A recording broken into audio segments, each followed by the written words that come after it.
নমস্কার। আমাদের বাঙালির আড্ডা ইউটিউব চ্যানেলে আপনাদের স্বাগত। আজকের বিষয় হচ্ছে জন্মশতবর্ষে উত্তম কুমার। জন্মশতবর্ষে উত্তম কুমার এই নিয়ে আলোচনা করতে গেলে যেটা প্রথমেই আমাদের বলতে হবে, কেন 100 বছর পরেও উত্তম কুমারকে নিয়ে আমরা আলোচনা করছি। এ প্রসঙ্গে আমি একটু পরে আসছি। তার আগে আমার যেটা বলার সেটা হচ্ছে যে তার ছবি কেমন ছিল, তার অভিনয় রীতি কেমন ছিল, এই বিষয়ে আমার বিশেষ কিছু বলার নেই, কারণ বাঙালি বিদগ্ধ দর্শক সমাজ সেগুলো সবই জানে। হ্যাঁ? এখন কেন 100 বছর পরেও তাকে নিয়ে আলোচনা করতে হচ্ছে, তার কারণ যে তার ছবি এবং অভিনয় রীতির মধ্যে যে বাঙালিয়ানা ছিল, সেটাই সব থেকে বেশি করে দর্শক সমাজকে আকৃষ্ট করেছে বলে আমার মনে হয়। এইবারে উত্তম কুমার যখন চলচ্চিত্র জীবনে প্রবেশ করলেন, তখন পরপর বেশ কয়েকটা ছবি ফ্লপ করেছিল, সেজন্য তাকে ফ্লপ মাস্টার জেনারেল বলা হতো। পরে 1952 সালে তিনি একটা ছবি করেন যার নাম বসু পরিবার, নির্মল দে পরিচালিত। সেই ছবিতে তিনি একটি সাধারণ মানুষের চরিত্রে অভিনয় করেন। এবং আমাদের খেয়াল রাখতে হবে যে এই 1952 সালেই প্রথম ভারতের সাধারণ নির্বাচন হয়। এই 1952 সাল থেকে শুরু করে 1980 সাল পর্যন্ত, 1980 সালে তার শেষ ছবি অগবধূ সুন্দরী, এই প্রায় 30 বছর তিনি বাংলা চলচ্চিত্রকে শাসন করেছেন। এইবার ধরা যাক উত্তম কুমার অভিনয় জীবনে আসার আগে বাংলা চলচ্চিত্রে যারা রাজত্ব করতেন তারা হচ্ছেন দুর্গাদাস বন্দ্যোপাধ্যায়, প্রমথেশ বড়ুয়া প্রমুখ। তো প্রমথেশ বড়ুয়া চলে গেলেন, উত্তম কুমার এলেন। প্রমথেশ বড়ুয়া ছিলেন অনেক দূরের মানুষ, শ্রদ্ধার মানুষ। তার আভিজাত্যপূর্ণ চেহারা, সংলাপ বলার রীতি মানুষের পছন্দ হয়েছিল ঠিকই, কিন্তু উত্তম কুমারকে মানুষ বা দর্শক ভালোবেসে ফেলেন এই কারণেই তার অভিনয় রীতির মধ্যে যে লাবণ্য দেখা গেল, যে বাঙালিয়ানা দেখা গেল, সেটা এতদিন কারোর মধ্যেই দেখা যায়নি বলে উত্তম কুমারকে মানুষ ভালোবেসে ফেলল। এইবারে উত্তম কুমারের চলচ্চিত্র জীবন তো আসলে নানা রকমের চরিত্রে তিনি অভিনয় করেছেন। তিনি যেমন রোমান্টিক চরিত্রে অভিনয় করেছেন, বাংলার ম্যাটিনি আইডল বলা হয় তাকে। হ্যাঁ, তার বিখ্যাত ছবি, যে সমস্ত ছবি আছে, যেমন ধরুন সপ্তপদী, হারানো সুর, এই সমস্ত ছবিতে তো তিনি বাংলার রোমান্টিক চলচ্চিত্রের মানচিত্র এঁকে দিয়ে গেছে। এরপরে যখন চলচ্চিত্র জীবনের শুরুর দিকে তিনি একই সঙ্গে নাটকেও অভিনয় করছেন, শ্যামলী নাটকে তিনি অভিনয় করছেন সাবিত্রী চট্টোপাধ্যায়ের সঙ্গে। আবার প্রায় সেই সময়ে, কাছাকাছি সময়ে তিনি একটা ছবি করছেন, যে ছবিটির নাম 74.5। সেই ছবিতে প্রথম সুচিত্রার সঙ্গে তার সাক্ষাৎ রাস্তায়। এবং সেখানে উত্তম কুমার একজন নার্ভাস মানুষের মতো গাছের পাতা ছিঁড়ে খানিকটা খৈনি ডলার মতো করে ডলছেন এবং সুচিত্রার সঙ্গে কথা বলছেন। অর্থাৎ নার্ভাসনেসকেও যে আধুনিক অভিনয় রীতির একটা স্টাইল হিসাবে গণ্য করা যায়, সেটা একদম প্রথম দিকেই উত্তম কুমার তার ছবির অভিনয় রীতির মধ্যে সেটাকে ইনকর্পোরেট করেছেন, সেটাকে ঢুকিয়ে দিয়েছেন। অর্থাৎ তারপরে আমরা দেখেছি উত্তম কুমার যত ছবি করেছেন, সেই সমস্ত ছবির মধ্যে তার যে স্মার্টনেস, অর্থাৎ এবং তার যে ভুবন ভোলানো হাসি, এই সমস্ত দিয়ে তিনি দর্শককে একদম মজিয়ে ফেলেছেন বলা যেতে পারে।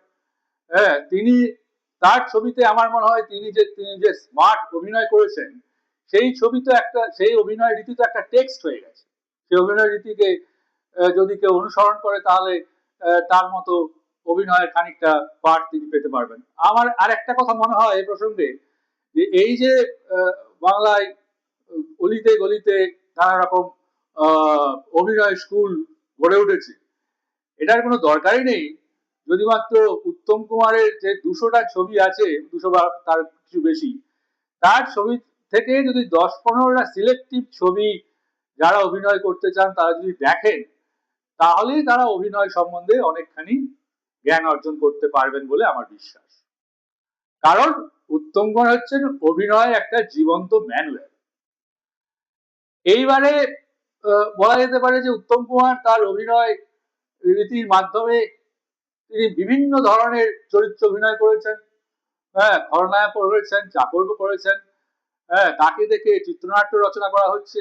হ্যাঁ, তাকে দেখে সংলাপ লেখা হচ্ছে। একটা সময় রিচার্ড ড্রায়ার বলে একজন চলচ্চিত্র তাত্ত্বিক বলেছিলেন যে ইন্ডাস্ট্রি একজন স্টারকে তৈরি করে, তারপর তিনি যখন স্টার হয়ে যান তখন সেই স্টার ইন্ডাস্ট্রিকে ম্যানিপুলেট করে। এটা উত্তম কুমারের ক্ষেত্রেও সত্যি। উত্তম কুমারের যখন প্রৌঢ় জীবনের প্রৌঢ় বয়সে যে ছবিগুলি তিনি করেছেন, বেশিরভাগই অনেকটাই অরবিন্দ মুখোপাধ্যায়ের বেশ কিছু ছবি, মৌচাক, ধন্যী মেয়ে ইত্যাদি ইত্যাদি, সেখানে তিনি এক ধরনের অভিনয় করেছেন এবং সারা জীবন তিনি যে ধরনের অভিনয় করেছেন তাতে অনেক জায়গাতেই দেখা গেছে যে যখন তিনি খুব ফ্রেমের একদম কোণাতে চলে গেছেন, তখন ফ্রেমের একদম সাইডে চলে গেছেন, তখন সেটাই সেন্ট্রাল অফ ফ্রেমিং হয়ে গেছে। তার কারণ হচ্ছে উত্তম কুমারের পার্সোনালিটি, হ্যাঁ, যেটাকে আমরা অরা বলতে পারি, হ্যাঁ, সেটাই হচ্ছে উত্তম কুমারের মূল বৈশিষ্ট্য বলা যেতে পারে। যে তিনি যেখানেই থাকুন না কেন, স্ক্রিনে যত কোনাতেই থাকুন না কেন, সেটাই সেন্ট্রাল অফ ফ্রেমিং। এইভাবেই উত্তম কুমার চলচ্চিত্র জীবনে বাংলা চলচ্চিত্রকে, ভারতের অন্য প্রদেশেও তিনি ছবি করেছেন বেশ কিছু, অর্থাৎ তিনি তার অভিনয় দিয়ে সেটাকে মাতিয়ে দিয়েছেন, সেটাকে করেছেন বলা যেতে পারে। পরবর্তীকালে সত্যজিৎ রায় যখন ছবিতে আসেননি, তখন উত্তম কুমারের বেশ কয়েকটা ছবি তিনি দেখেছিলেন এবং দেখার পর তার মনে হয়েছিল যে এনাকে দিয়ে, উনি যখন চলচ্চিত্র করতে এলেন তখন ওনাকে মনে হয়েছিল যে এনাকে দিয়ে অভিনয় করানো যেতে পারে। তিনি সত্যজিৎ রায় মাত্র দুটো ছবিতেই উত্তম কুমারকে দিয়ে অভিনয় করেছিলেন, নায়ক এবং চিড়িয়াখানা। সেই নায়ক এবং চিড়িয়াখানা ছবিতে তিনি অভিনয় করেছিলেন এবং খুবই, নায়ক ছবিতে তো উত্তম কুমারের মুখে এই সংলাপই আছে যে চলচ্চিত্রে অতি অভিনয় চলে না, আপনি যদি এক বাড়ান তাহলে 100 বেড়ে যাবে। হ্যাঁ, সেটা উত্তম কুমারের মুখ দিয়ে সত্যজিৎ রায় এই ডায়লগটা বলিয়েছে। অর্থাৎ চলচ্চিত্রের অ্যাক্টিং এবং থিয়েটারের অ্যাক্টিং যে আলাদা, সেটা প্রসঙ্গ এই নায়ক সিনেমাতে একটা দৃশ্য আছে যেখানে ফিল্ম উইদিন ফিল্ম, অর্থাৎ দুর্গেশ নন্দিনী ছবি হচ্ছে, পরিচালক শুট করছেন, বাবা এবং ছেলে, বাবার ভূমিকায় একজন পুরনো দিনের অভিনেতা, ছেলের ভূমিকায় উত্তম কুমার। হ্যাঁ, বাবা একটা কিছু বলেছেন, উত্তম কুমার ছেলের ভূমিকাতে খুব আস্তে আস্তে ধীরে ধীরে একটা কথা বলছেন, তখন বঙ্কিমের যুগে ছেলেরা বাবার সামনে এভাবেই কথা বলতো, তখন ওই বয়স্ক অভিনেতা বলছেন যে বিড়বিড় করছো কেন, হ্যাঁ, এটা কি স্বগতোক্তি না হলিউড স্টাইল? তারপরে উত্তম কুমার তার বন্ধুকে বলছেন যে ওই অভিনেতা বুঝতে পেরেছিলেন যে ওনার অভিনয় রীতিটা পুরনো, আমার অভিনয় রীতিটাই ঠিক, সেই জন্যেই উনি আমাকে ধমকে দিয়ে আমাকে থামিয়ে দিতে চেয়েছিলেন।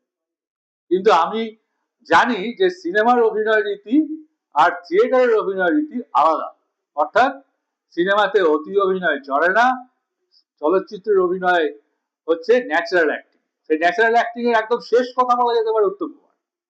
আমি বেশ কিছু ছবি দেখেছি দেশি বিদেশি মিলিয়ে, আমার তো মনে হয় যে এরকম কমপ্লিট অ্যাক্টর আমি খুব কম দেখেছি যিনি সব ধরনের চরিত্রে সমান পারদর্শিতার সঙ্গে অভিনয় করে গেছেন। কোথাও তার অভিনয় রীতিতে কোনো খামতি ছিল বলে আমার অন্তত মনে হয় না। আপনাদের কি মনে হয় আমি জানি না, আশা করি আপনারাও আমার সঙ্গে একমত হবেন।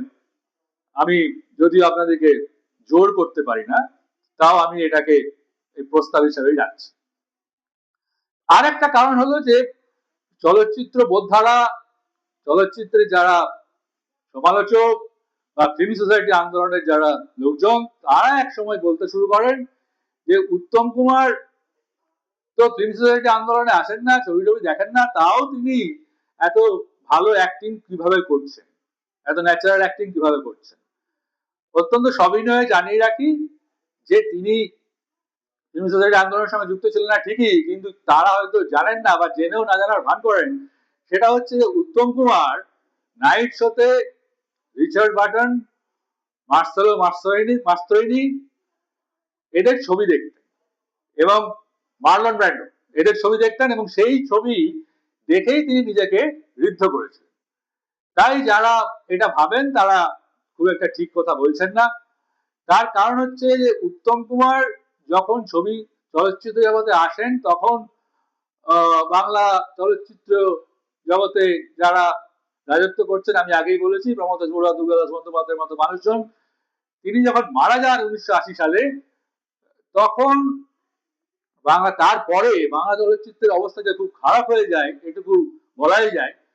এবং তিনি যেহেতু একা 1952 সাল থেকে 1980 সাল পর্যন্ত একটা ইন্ডাস্ট্রিকে ধরে রেখেছিলেন, আরো অনেক অভিনেতা অভিনেত্রী ছিলেন নিশ্চয়ই, কিন্তু ওইটাকে উত্তম যুগ বলা যেতে পারে। সেই উত্তম যুগের অবসান হয় 1980 সালে। এবং তারপরে যে সমস্ত অভিনেতারা অভিনয় করতে আসেন মিড 80s 90s তাদের অনেকের অভিনয়ের মধ্যে এক ধরনের ম্যানারিজম ছিল, কিন্তু আমরা যদি খুব সচেতন ভাবে লক্ষ্য করি, তাহলে উত্তম কুমারের অভিনয় রীতির মধ্যে, স্টাইলের মধ্যে কোনো ম্যানারিজম আমরা খুঁজে পাবো না। এবং যেই কারণে আমি বলতে চাইছি যে উত্তম কুমার যতদিন বাঙালি সমাজ সংস্কৃতি থাকবে, ততদিন উত্তম কুমারের ছবি বেঁচে থাকবে, উত্তম কুমারকে নিয়ে আমরা আলোচনা করতে বাধ্য হব। হ্যাঁ, তার কারণ হচ্ছে উত্তম কুমার জানতেন যদি ছবিতে তিনি কোনো মাতালের চরিত্র অভিনয় করতেন, তাহলেও তিনি জানতেন যে মত্ততার সীমারেখা বাঙালি কতদূর পর্যন্ত নিতে পারে, এটা উত্তম কুমার জানতেন। এবং এও জানতেন যে যৌনতা, ভায়োলেন্স, মাতলামি এগুলো কতদূর পর্যন্ত বাঙালির দর্শক নিতে পারে, সেই বোধটা তার ছিল। পরবর্তীকালে উত্তম কুমার মারা যাওয়ার পরে যে সমস্ত ছবি আমরা দেখি বাংলা সিনেমা, সেগুলো আদপে মানে বাংলা সিনেমা নাকি শুধু বাংলাতে ডায়লগ বলা হচ্ছে, কিন্তু আসলে তার মধ্যে বাঙালিত্ব সেরকম করে নেই। হ্যাঁ, তার যে লেখার মধ্যে, তার যে গানের মধ্যে, তার যে সংলাপের মধ্যে, যে উত্তম কুমারের সময় গান এবং সংলাপ এবং সর্বোপরি যে ছবির নামকরণ এর মধ্যে যে একটা লিরিসিজম ছিল, হ্যাঁ, সেগুলো যেন কোথায় বাংলা চলচ্চিত্রে পরবর্তীকালে হারিয়ে গেল। হ্যাঁ, এখন তো কি হচ্ছে সেটাও আপনারা সবাই জানেন। তাই আমার মনে হয় যতদিন বাংলা চলচ্চিত্র থাকবে, বাঙালি থাকবে, ততদিন উত্তম কুমারকে নিয়ে আমরা আলোচনা করতে বাধ্য হব। তাই উত্তম কুমারের এই জন্ম শতবর্ষে তাকে আমার শ্রদ্ধা এবং প্রণাম জানিয়ে আমি আমার বক্তব্য শেষ করছি।